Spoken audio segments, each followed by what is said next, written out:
Bonsoir, ravi de vous retrouver sur la chaîne Leader, le grand journal. Voici les titres. Une large fenêtre sur la célébration de la journée du 8 mars. Nous vous proposons un round-up de manifestations à Dakar et dans nos régions. En Côte d'Ivoire, Guillaume Soro démissionne de son poste de Premier ministre, mais promet de rester dans la vie politique. En fin de journal, nous retrouvons Koumba Diakhatemar dans Weekend Sport. Avec elle, toute l'actualité de tous les sports. Bonsoir. Nous continuons de célébrer la femme et nous nous rendons à Mbouma, c'est dans la région de Fatick. Sur place, le programme alimentaire mondial était aux côtés des femmes, une manière de célébrer avec ces rurales le 8 mars et par la même occasion voir ce que le PAM a réalisé dans la zone. Bachirba, reportage. Vers 1492, Sitor Diouf et Bourengom ont compté avec la nature pour fonder ce village. Aujourd'hui, leurs descendants s'appuient sur le PAM pour assurer leur avenir. Un avenir impossible sans la sécurité alimentaire. Ici, l'autonomisation des femmes et des filles du monde rural n'est pas que le slogan d'une journée. Nous croyons dans le PAM que ce sont les femmes instruites et en bonne santé qui sont la pierre angulaire du développement de leur famille, de leur communauté et de leur pays, et qu'elles constituent des ressources essentielles pour atteindre la sécurité alimentaire à travers le monde. Longtemps, ces femmes ont exploité le sel impropre à la consommation. Le programme alimentaire mondial leur a facilité l'accès à l'iodate de potassium, indispensable à l'iodation du sel. Aujourd'hui, l'organisme onusien permet à ces femmes de disposer d'autres activités génératrices de revenus, un moyen aussi d'aider les enfants à rester à l'école. La particularité de cette journée est qu'elle s'inscrit dans la prise en charge des préoccupations des femmes et de leurs filles pour les amener à s'émanciper des contraintes socio-économiques et à libérer leurs filles des travaux domestiques pour pallier la pauvreté, car très souvent, les jeunes filles quittent l'école très tôt pour aider leur famille à résoudre les problèmes de survie. Dans cette localité, les cantines scolaires sont venues soulager les mamans, des femmes qui occupent une place de choix dans leur communauté. La place réservée à la femme a été d'un premier plan en milieu sérère. Quand on sait qu'ici, l'héritage se fait au plan paternel comme au plan maternel, selon les villages. Pour saluer le courage de ces femmes, le PAM leur a offert un lot de matériel. Les populations ont salué cet appui de l'organisme ainsi que l'accompagnement des partenaires, qu'ils soient des ONG ou des services relevant des ministères. Bachirba, reportage à Mbouma, c'est dans le Sine, le 8 mars à Saint-Louis, cette fois-ci avec l'USAID et l'Université Gaston Berger. Les deux institutions ont co-organisé une importante rencontre axée sur la recherche agricole. 50 jeunes femmes ont participé aux réflexions. L'objectif était de les informer sur les opportunités d'emploi dans le secteur agricole. Voici le compte-rendu de Youssouf Kaba. L'autonomisation de la femme rurale, thème générique de la Journée mondiale de la femme célébrée ce 8 mars à travers le monde. À Saint-Louis du Sénégal, les étudiantes de plusieurs universités et instituts de formation en agriculture ont été en l'honneur. L'USAID ERA, un projet américain de développement d'un montant de 13,6 milliards de francs CFA environ, investi dans la recherche en agriculture pour lutter contre l'insécurité alimentaire. À partir de cette information, on doit continuer à supporter, à appuyer, à accompagner les femmes, non seulement avec l'idée de support, de bourses et autres choses comme ça, mais aussi avec l'appui sur le financement, parce qu'on sait que pour s'activer dans le secteur privé, on a besoin de financement. Donc on va travailler là-dessus. Le projet s'engage aux côtés des étudiantes en mettant à leur disposition des informations nécessaires et son appui. Ceci leur permettra de saisir ainsi des opportunités d'emploi et d'investir en agriculture pour assurer non seulement l'autosuffisance, mais aussi leur propre autonomie. Assez outillés, on a eu une formation de qualité et en même temps on a la théorie et la pratique. Donc on est à mesure vraiment d'aller dans le terrain, d'intégrer le terrain et de faire les travaux comme les hommes. Dans ce séminaire nous a éclairci sur beaucoup de sujets, par exemple dans l'insertion dans le domaine agricole. La majeure partie des gens ne comprennent pas ce que peut nous apporter l'agriculture, mais ce séminaire nous a permis de comprendre et de voir les opportunités d'insertion. Ce séminaire nous a ouvert beaucoup de portes pour qu'à la fin de nos études, nous puissions nous insérer sans pour autant avoir de problème. L'occasion a été saisie également pour présenter aux bénéficiaires de l'atelier un modèle de réussite. Une femme productrice de semences de riz qui a tenu à partager son expérience. Une grande fierté pour nous d'être ici aujourd'hui en tant que femme et en cette journée internationale de la femme. On encourage les filles en leur offrant des bourses pour s'engager dans le domaine de l'agriculture. L'agriculture, c'est la vie parce que sans l'agriculture, il n'y a pas de vie humaine sur terre. Toute ma carrière, je l'ai passée dans un centre de recherche agricole, particulièrement recherche risicole. Ça m'a donné l'idée d'être paysanne du dimanche et puis de dire que je peux contribuer au développement agricole de ce pays en me lançant sur la production des semences. La semence, c'est l'intrant numéro 1 de l'agriculture. L'initiative entre en grande ligne des objectifs de l'Université Gaston Berger en matière de promotion de la femme, notamment dans le secteur agricole et environnemental. Le projet USAID ERA nous permet de relever le défi de mettre à la disposition de notre pays les ressources humaines en adéquation avec les projets de développement agricole de ce pays. Une forte mobilisation a marqué la célébration de cette journée dédiée aux femmes à Saint-Louis. Il a été également un moment fort de consolidation des relations entre l'USAID et l'Université Gaston Berger à travers ce don de matériel informatique et de bureaux et également un véhicule de transport. À Touba aussi, la journée du 8 mars a été fêtée par les femmes du GIE Touba Darussalam. Ces femmes ont profité de la journée pour mettre en exergue leur savoir-faire. Elles se battent pour concrétiser le slogan « Autonomisation de la femme rurale ». Kalton Gueye. Le GIE Touba Darussalam dispose d'une unité de transformation céréalière qui est unique dans son genre. Elle permet à des centaines de femmes de s'en sortir financièrement. Alors on a des centaines de femmes qui sont dans la mutuelle et on les trouve des financements. Elles viennent payer normalement et puis elles satisfont leurs besoins. Ce qui fait que c'est une solution. En plus de la transformation des produits céréaliers, il y a aussi d'autres volets au sein de la structure.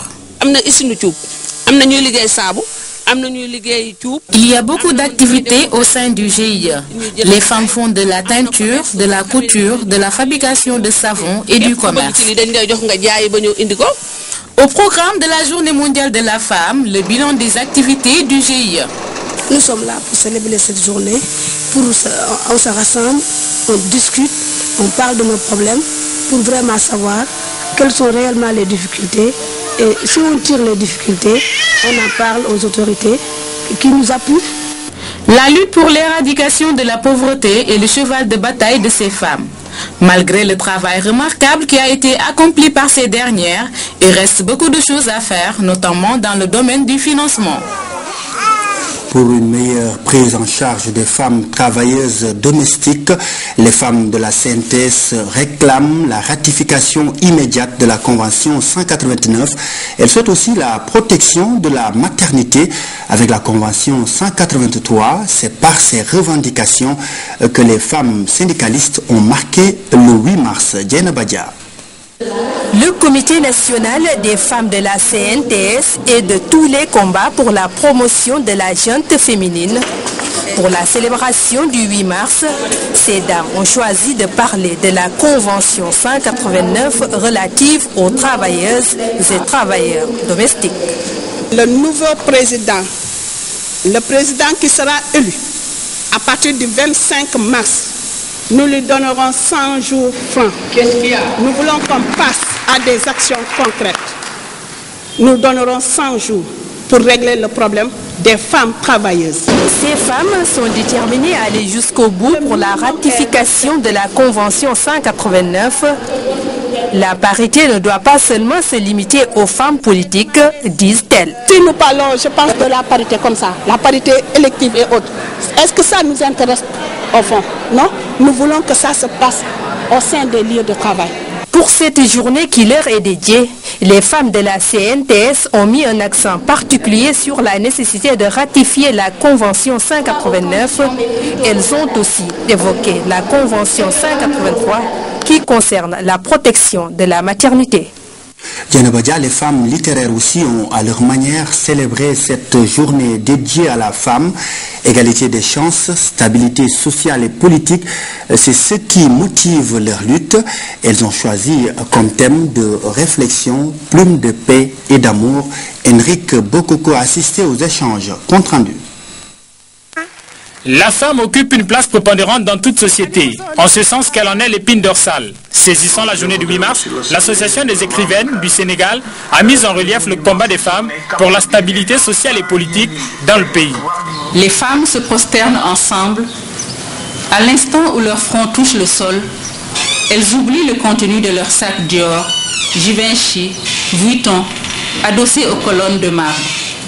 Je rêve qu'elles prient d'un même cœur pour tous les parents, pour tous les époux, pour tous les enfants. Autour de la thématique plume de paix et d'amour, les écrivaines ont gratifié l'assistance de poèmes, de chœurs et de vertus au grand bonheur de leurs collègues et aînés. Ces dames ont tout à fait raison de faire entendre leur voix dans notre pays, pas seulement dans notre pays, mais dans notre continent. Il est temps qu'elles prennent leur place et leur rôle et leur responsabilité dans la sauvegarde de notre pays et de notre continent. Les élèves ont salué le rôle que joue la femme pour la construction d'une société de valeurs. Vive la femme, sans vie, sans la vie, il n'y a pas d'espoir. Et sans espoir, paradis, en parenthèse. Maman, sois mon miroir, sois mon arme, sois mon bouclier, et tu verras que c'est le meilleur des hommes. Et si aujourd'hui je suis là, je dirais merci aujourd'hui à ma mère. Et en ce jour du 8 mars, je dis à toutes les femmes une grande félicitation. Et surtout, merci de nous avoir offert le bonheur. En cette période électorale, les écrivaines n'ont pas manqué d'exhorter l'ensemble des femmes à faire montre de sagesse pour un Sénégal de paix et de prospérité.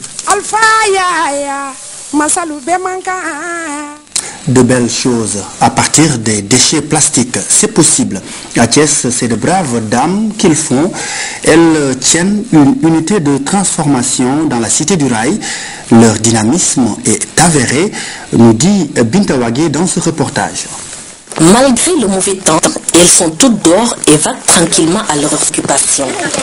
Elles, ce sont les femmes chargées de la collecte des déchets plastiques de la ville de Thiès, en pleine transaction ici avec la gérante de l'unité de production de Proplast, le centre de traitement des déchets plastiques. La responsable reste sur place chaque jour quand on revient. Il est là parce qu'on fait deux fois dans le mois, 2 quinzaines. Il y a une jour qu'on a pris pour l'achat. Avec ce projet, les femmes de la cité s'assument aujourd'hui en collectant les déchets, ce qui était jusqu'ici impensable. Depuis 2003, les femmes sont déterminées. Elles n'ont pas de complexe à sillonner la ville pour ramasser les déchets plastiques. Avec l'argent ainsi gagné, elles règlent tous leurs problèmes. Des lots par-ci, des lots par-là, les déchets collectés sont acheminés à Proplast.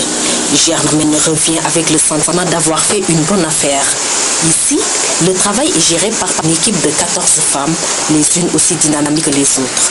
Un travail de titan fait par des passionnés qui furent jadis des cultivatrices. On a vu que la terre a commencé à avoir des choses et l'environnement, ça va être de risquer pour perdre l'environnement. Donc nous-mêmes, on en avait une idée, on a discuté entre le groupement, parlé avec l'ONG LVIA, on leur demandait de nous aider de ce côté-là. La chaîne de transformation des déchets plastiques est longue. Il s'agit d'obtenir à partir de simples résidus une matière première destinée aux industries. Le processus comporte plusieurs étapes, dont le broyage. Donc on doit passer ça au broyage, mais avant de le broyer d'abord, il faut qu'on le pèse. On voit combien de kilos qu'on a trié sur le blanc. Le broyage, justement, une étape importante de la chaîne qui permet de prendre connaissance avec la toute première matière sortie des machines de Proplast. L'activité prend de plus en plus de l'ampleur. En moyenne, 2000 kg de déchets sont traités et stockés par jour.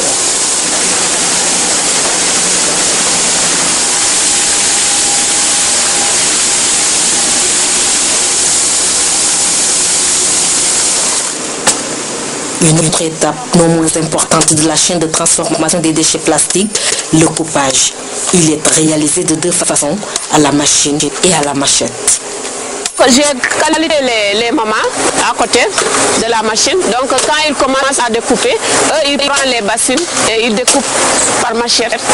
Après ça c'est plus rapide que la machine. Le travail à Proplast est aujourd'hui devenu une alternative aux emplois dits pénibles. Ici, l'activité est moins difficile et beaucoup mieux rémunérée. Avant, je menais plusieurs activités. Je partais très loin ramasser du bois mort. Je vendais de l'eau, du couscous et piler du mil. Depuis l'arrivée de ce projet, je n'ai que cette activité qui est d'ailleurs plus rentable.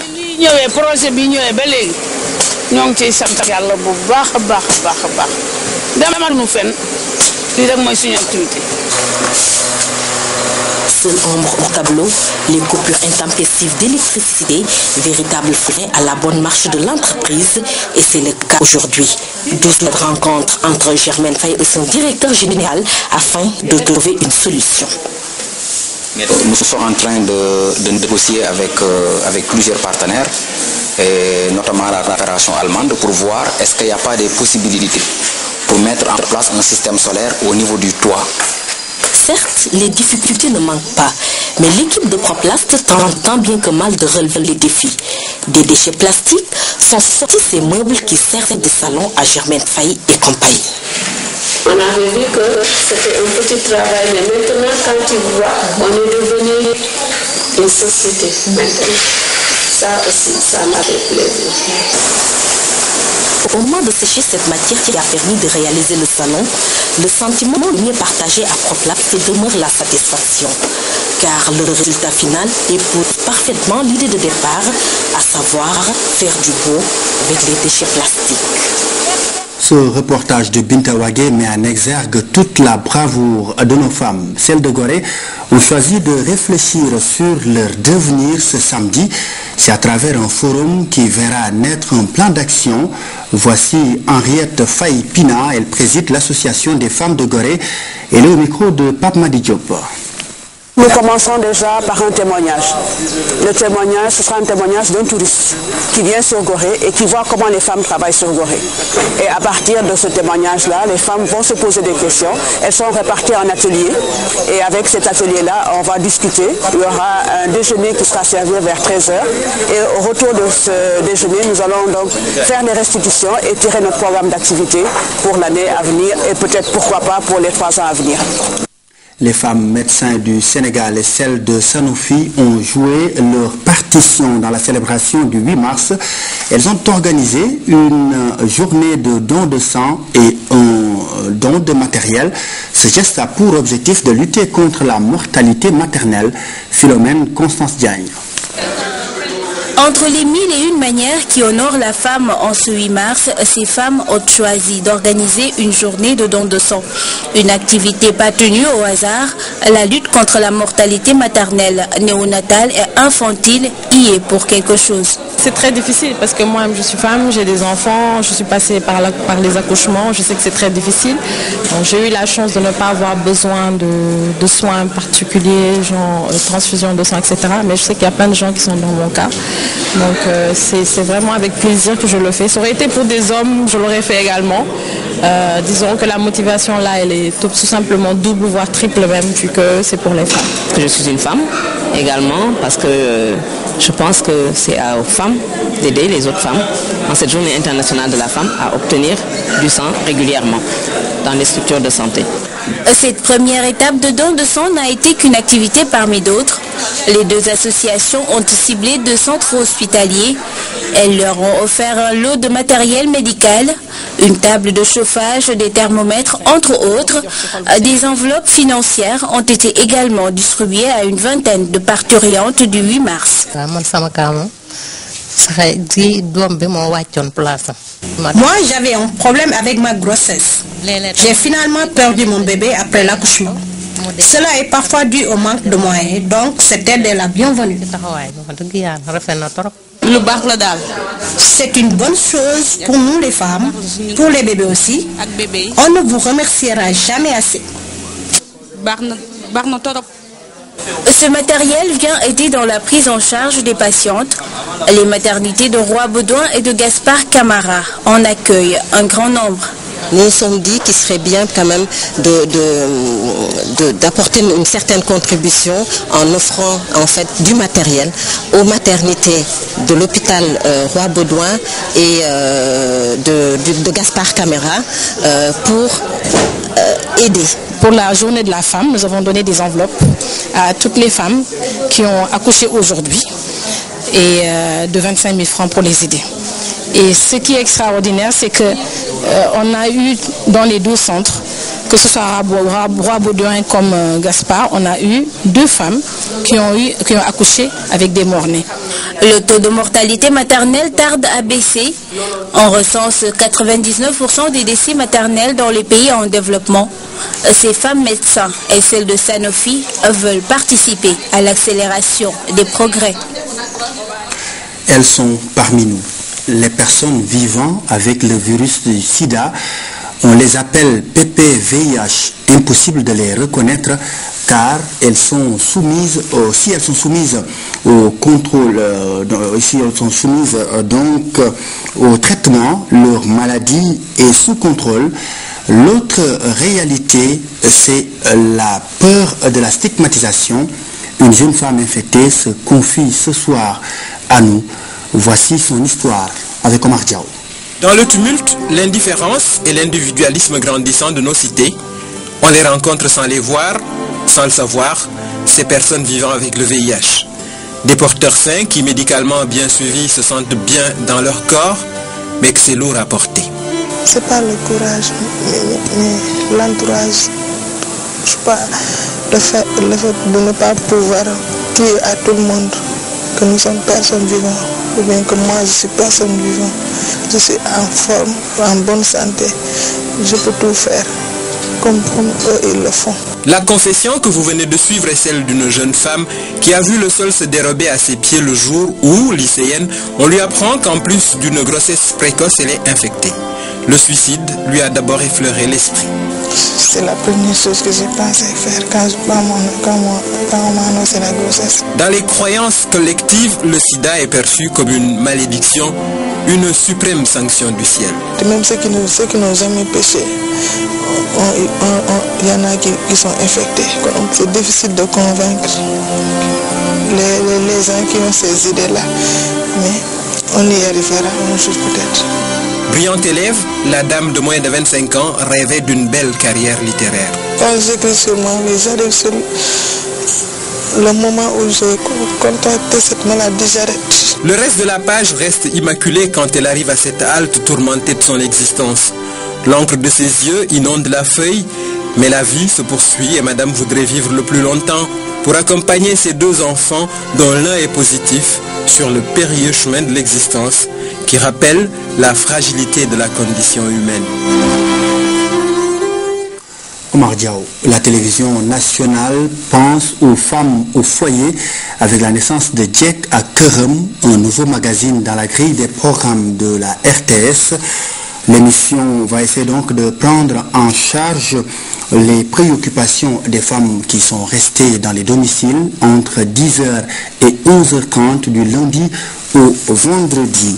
Claire Diop nous plonge dans l'ambiance de cette nouvelle émission qui promet. De l'autre côté de la baie vitrée de la toute nouvelle émission Djek à Kerem, tout un dispositif technique pour accompagner le projet. À travers ce concept, c'est une fenêtre qui est ainsi ouverte pour les téléspectateurs de la radio-télévision sénégalaise. Ils pourront désormais s'informer et échanger avec des spécialistes sur des questions relatives au quotidien de la famille sénégalaise. Djek à Kerem, c'est une tribune de femmes. En fait, c'est la famille qui a été transposée en studio. C'est ça le concept de l'émission Djek à Kerem. L'objectif, c'est de sensibiliser au maximum, d'éduquer, mais aussi d'informer. Le produit est proposé aux Sénégalais du lundi au vendredi de 10h à 11h30 sur la télévision nationale.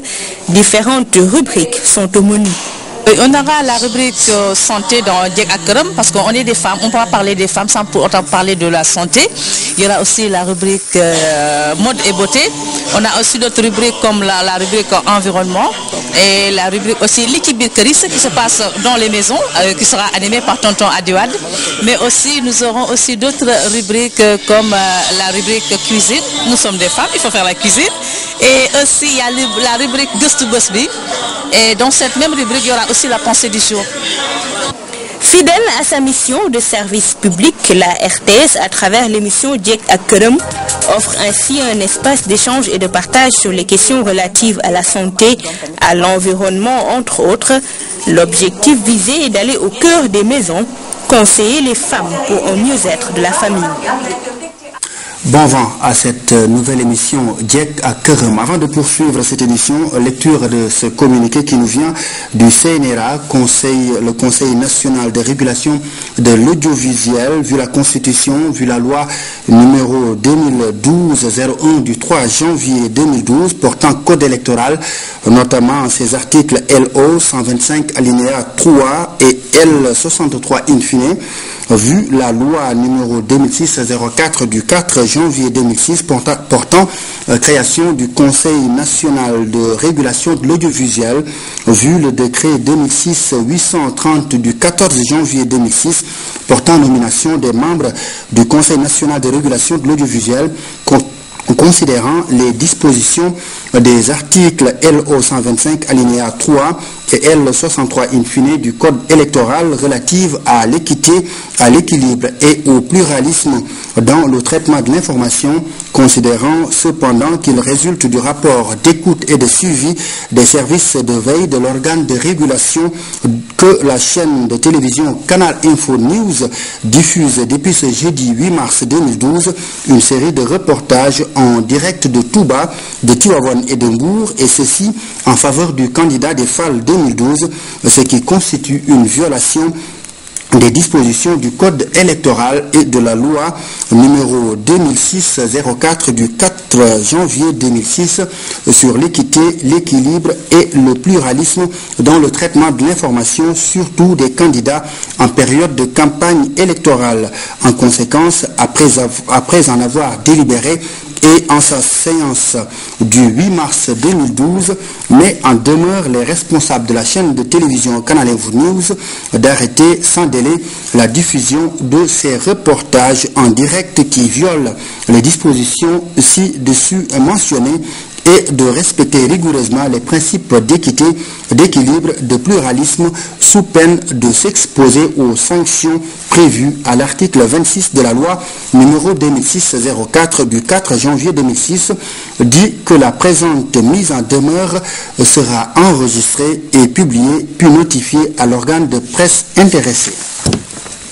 Actualité internationale, en Côte d'Ivoire, Guillaume Soro démissionne de la tête du gouvernement sans se retirer de la vie politique. Son successeur n'est pas encore connu. Soro a passé 5 années à la primature où il a servi Laurent Gbagbo puis Alassane Ouattara. Guillaume Soro aura passé 5 années très agitées à la primature où il a servi d'abord l'ancien président Laurent Gbagbo. Il a ensuite rejoint Alassane Ouattara lors de la crise post-électorale et s'est vu confier par ce dernier les rênes de son gouvernement formé le 1er juin 2011.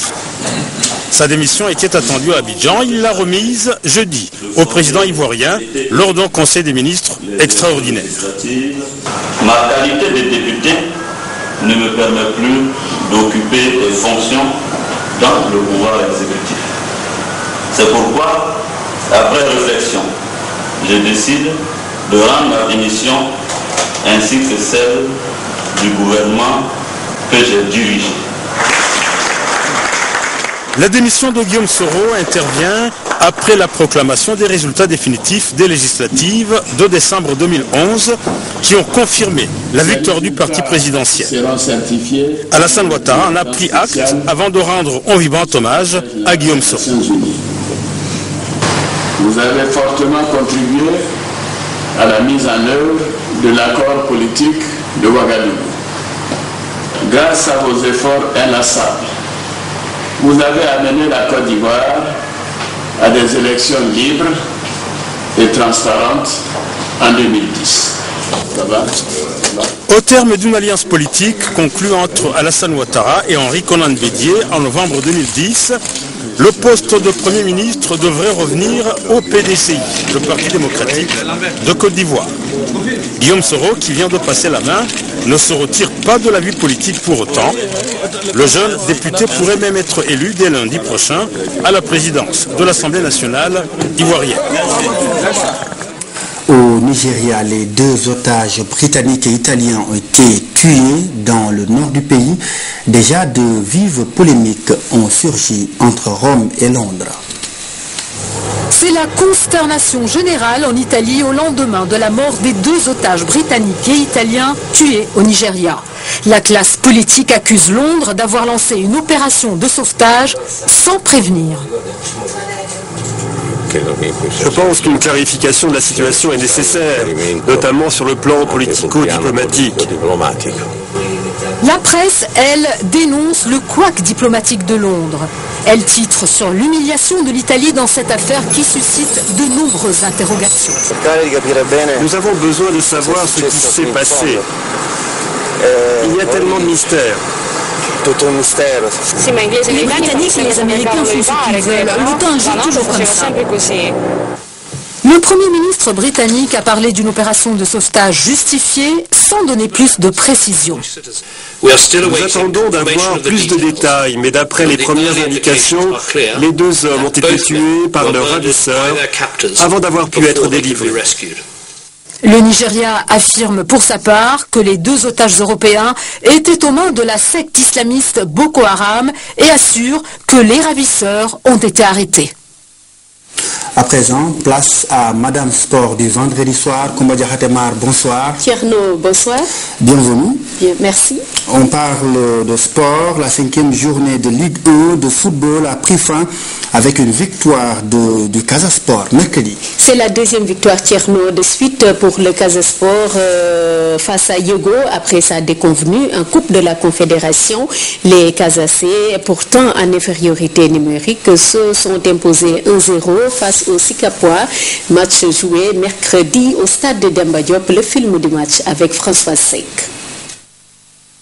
Le syndrome des pénaltys ratés semble toujours poursuivre le Casa Sport. Lors du dernier match de la 5e journée face à Yego, Émile Paul Tendeng a remis ça. Suite à une faute contestée de Lamine Sangaré sur Ismaïla Diarra, l'arbitre désigne le point de pénalty. L'attaquant rate ainsi l'occasion de marquer le 2e but de la rencontre.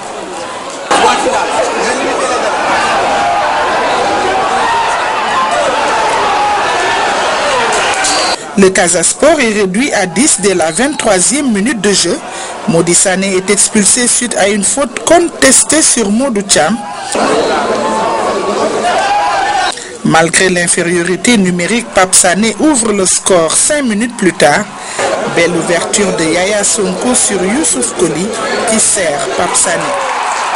1-0, c'est le score à la mi-temps. Pour combler notre infériorité numérique, il faut garder le ballon et le faire tourner, les faire courir aussi pour les fatiguer.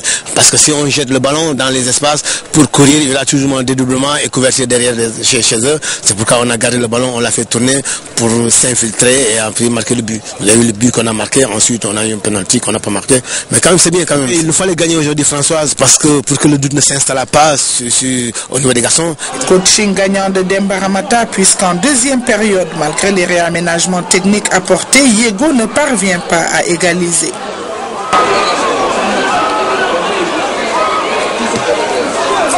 Les sudistes multiplient les assauts en vain, les Sikapois résistent. Belle opération du Casa Sport qui rassure les supporters. Cette victoire lui permet de se hisser à la 2e place du groupe B. Quant à Yego, elle enregistre sa 3e défaite et demeure lanterne rouge avec 2 points, moins 3. et combat la 6e journée de Ligue 1 prévue ce week-end. Et le leader de la poule A, la CSS, va certainement profiter de sa réception de Gorée. Donc la CSS qui joue à domicile alors que la Douane, première de la poule B, affronte AS Pikine sur son terrain. La 6e journée de Ligue 1 sera lancée ce samedi. Claire Diop. La rencontre des mal classés entre Guédiawaye Football Club et Linguère ouvre les hostilités dans la poule A ce samedi. GFC, lanterne rouge avec 3 points, reçoit la Linguère 6e avec 5 points au stade Amadou Barry à 17h. Au même moment, à Richatol, la compagnie sucrière sénégalaise leader du groupe avec 10 points accueille Gorée 4e avec 8 points. Les sucriers vont chercher à poursuivre leur marche victorieuse à domicile face aux insulaires qui visent le podium. Dans la poule B, déplacement à risque de la lanterne rouge Yego Hambourg contre Touré Kunda. Yego, TK, 2 équipes logées dans la zone des relégables avec respectivement 2 et 6 points. Rencontre au sommet entre l'AS Douane, première 10 points et Pikine, 3e 8 points. L'enjeu, la première place du groupe. Le Casa Sport aussi joue pour chipper cette première place à la Douane. Le Casa, 2e avec 8 points, se rend à Dakar pour affronter le Djaraf qui occupe la 5e place de la poule B. Pour la Ligue 2, sa 6e journée est prévue ce week-end aussi. Oui, et le match Renaissance Marguerite va ouvrir cette journée dans la poule A ce samedi à 17h au stade Demba Diop. La rencontre des extrêmes entre Kaffrine dernier et Renaissance leader de cette poule. Puis elle est prévue donc à Kaffrine cette rencontre. Et puis il y a Dakar Sacré-Cœur qui se rend à Hambourg pour affronter le stade de Mbour. Ce sont donc les matchs de la poule A. Et pour le compte de la poule B, il y a le duel à distance pour la première place entre HLM et Etix, 9 points à eux deux. HLM ira à l'assaut de Santiaba alors que Etix va jouer à Diourbel contre Sunéor. Koumba Diakhaté, le remplaçant de Amara Traoré, sera connu dans 14 jours. Au plus tard, début avril, le nom du nouveau sélectionneur national sera connu. Et révélation du président de la Fédération sénégalaise de football, Augustin Senghor. Actuellement, 50 dossiers de candidature sont sur la table de la FSF et pas une seule candidature sénégalaise. Nous voyons tout cela avec Enrique Bokoko. Après le fiasco de Bata, la Fédération sénégalaise de football entend confier les rênes de l'équipe nationale à un technicien ayant pour profil la compétence, l'expérience, mais surtout le charisme. Fort du potentiel que regorge le Sénégal, les membres du bureau fédéral travaillent d'arrache-pied sur le choix du prochain sélectionneur national. Nous avons fini de compulser les différents dossiers, plus d'une 50aine qu'on a reçus de postulants au poste d'entraîneur. C'est vous dire que c'est un poste qui est très couru parce que le Sénégal effectivement a un potentiel à nul autre pareil sur le continent. Redorer le blason de l'équipe nationale A lors des prochaines joutes continentales, tel est l'objectif de la fédération en conformité avec la tutelle. À ce titre, la nationalité du prochain sélectionneur importe peu. Nous ne nous fixons pas sur la nationalité de l'entraîneur, nous nous fixons sur un profil avec des critères de compétence, d'expérience, de charisme pour pouvoir avoir un coach qui aujourd'hui peut nous faire franchir le bon qualitatif nécessaire pour être enfin un football gagnant en ce qui concerne notre équipe A. Et dans ce cadre-là, si ce profil correspond à un entraîneur sénégalais, nous n'hésiterons pas à le chercher et à le prendre. Au-delà de la déconvenue des Lions à la CAN 2012, la reconstruction du football sénégalais passe inéluctablement par l'association des talents locaux à ceux qui étaient de l'aventure équato-guinéenne. L'équipe nationale là, avec ce qui était là, c'est-à-dire notamment la base qui a fait la dernière CAN, parce que même si les résultats n'y ont pas été, nous savons quelle est la valeur de ces joueurs, mais aussi avec tous ces jeunes qui arrivent dans la tanière et qu'on a vu s'exprimer aussi plein au plan du talent qu'autant au plan de l'état d'esprit lors de notre match contre l'Afrique du Sud. Le nom du prochain sélectionneur national sera en principe connu début avril. Une mission lui sera assignée, celle de rebâtir une équipe nationale compétitive. Course hippique Kumba, les compétitions reprennent ce dimanche à Thiès. Après une longue trêve, Tierno, de 2 semaines, les turfistes se donnent rendez-vous donc à l'hippodrome municipal de la capitale du rail. Talbou Yalatal, Bidé Boubès et Mara sont les favoris de cette journée organisée par le CNG. Au total, 43 chevaux sont engagés pour cette journée. Des Mbayars, des Foutanké, des poulains de 12 ans, des poulains de 3 ans et des Narogo. Et Kumba, vous avez des annonces pour terminer. D'abord, football, petite catégorie. Tierno, la 7e édition du tournoi Moulay Idriss Diouf au terrain des sapeurs-pompiers de Diopol ce dimanche. On joue les demi-finales. Ce sera des demi-finales croisées. À 9h, FC Barni joue contre Mam Rokaya. À 10h, Marché Sport contre la Merveille. Et puis rugby avec la suite de la 10e journée du championnat ce samedi au terrain de Wakam. À 16h, sans fout le score contre Tigre. Et dimanche au stade de Iba Mar Diop à 15h, Caïman joue contre Asfa 1 et à 17h, Yumbel contre Asfa 2. Basketball, on a démarré les playoffs et play-down, mais nous démarrons avec les playoffs féminins ce samedi au stadium Marius Ndiaye à 16h30, USO contre Ziguinchor Basket Club. Dimanche au terrain Joseph Gaye de Saint-Louis à 16h, Saint-Louis Basket Club UGB et puis au stadium Marius Ndiaye, Bob JA à 16h30 et pour le compte des playdowns ce samedi à 15h, Bob joue contre Bourg Basket Club. Et pour finir, Tierno, le programme sport de la RTS. D'abord demain à 15h, vous aurez le match Sunderland-Liverpool, c'est pour le compte de la Premier League et avant cela, il y a temps fort avec Omar Dia. Et puis dimanche, vous aurez le match Djaraf-Kaza. Le choc sera en direct sur la RTS. Et puis en début de semaine, Kenkeli Sport. Kenkeli Sport lundi. Lundi matin. Merci Kumba, c'était tout pour ce grand journal. Merci de l'avoir suivi et merci de vous intéresser à ce que nous faisons. Bonsoir et à demain, Inch'Allah.